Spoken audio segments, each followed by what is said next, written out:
নমস্কার বন্ধুরা, রান্নার রেসিপির নতুন পর্বে সবাইকে স্বাগত। আজকে আমি এই ঠোঁট লম্বা বা কাকলে মাছের রেসিপি আপনাদের সঙ্গে শেয়ার করব। খুব সহজ রেসিপি।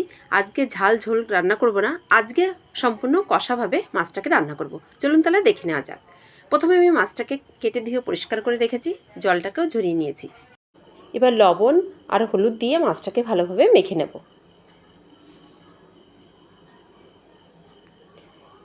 লবণ হলুদ দিয়ে দিলাম পরিমাণ মতন। এবার হাত দিয়েই ভালো করে মাছটাকে একটু সময় নিয়ে মাখিয়ে নিচ্ছি, যাতে লবণ হলুদটা প্রত্যেকটা মাছের গায়ে ভালোভাবে লাগে। মাছটাকে লবণ হলুদ মেখে রেখে দিলাম। এদিকে একটা কড়াই গরম করতে বসিয়ে দিয়েছিলাম, তার মধ্যে দিয়ে দিলাম সর্ষের তেল। তেলটাকেও ভালোভাবে গরম করে নিয়ে লবণ হলুদ মেখে রাখা মাছগুলোকে দিয়ে দিলাম। এবার উল্টে পাল্টে মাছটাকে একটু লাল করে ভেজে তুলে নেব।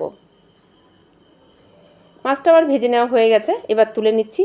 ওই তেলের মধ্যে আরও কিছুটা তেল আমি অ্যাড করে দিচ্ছি। এবার এই তেলের মধ্যে ফোড়নে দিয়ে দিচ্ছি তেজপাতা আর সাদা জিরে। ফোড়নটাকে কিছুক্ষণ ভেজে নিয়ে এর মধ্যে আমি দিয়ে দেব কুচানো পেঁয়াজ।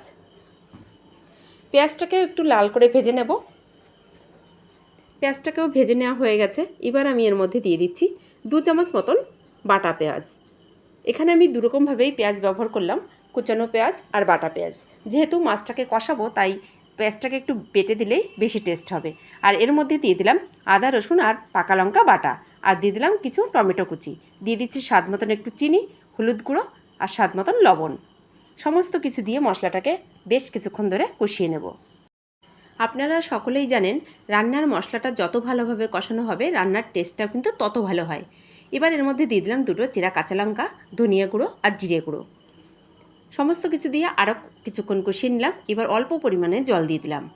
জলটাকে দিয়ে ভালো করে মশলাটাকে আরও কিছুক্ষণ কষিয়ে নিয়ে ভেজে রাখা মাছগুলোকে দিয়ে দিলাম। মশলাটা খুব ভালোভাবে একটু জল দিয়ে কষিয়ে নিলাম, তার কারণ এই রান্নায় কোনো রকম আর জলের ব্যবহার বা গ্রেভির ব্যবহার করব না।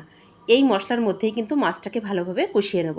তার জন্য কিন্তু মশলার মধ্যে কিছুটা জল দিয়ে মশলাটাকে আরও কিছুক্ষণ কষিয়ে নিলাম। মাছটাকে দেওয়ার পরে 4-5 মিনিট এইভাবে অনবরত নেড়ে নেড়ে মাছটাকে মশলার সঙ্গে মিশিয়ে নিলাম।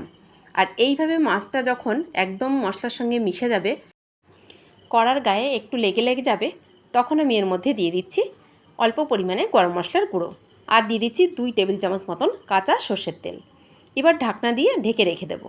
গরম মশলার ফ্লেভারটা আর সর্ষের তেলের ফ্লেভারটা মাছের মধ্যে ভালোভাবে ঢুকে গেলে ঢাকনাটাকে খুলে নিয়ে আরও কিছুক্ষণ একটু নাড়াচাড়া করে নিয়ে এবার একটা প্লেটের মধ্যে আমি নামিয়ে নিচ্ছি।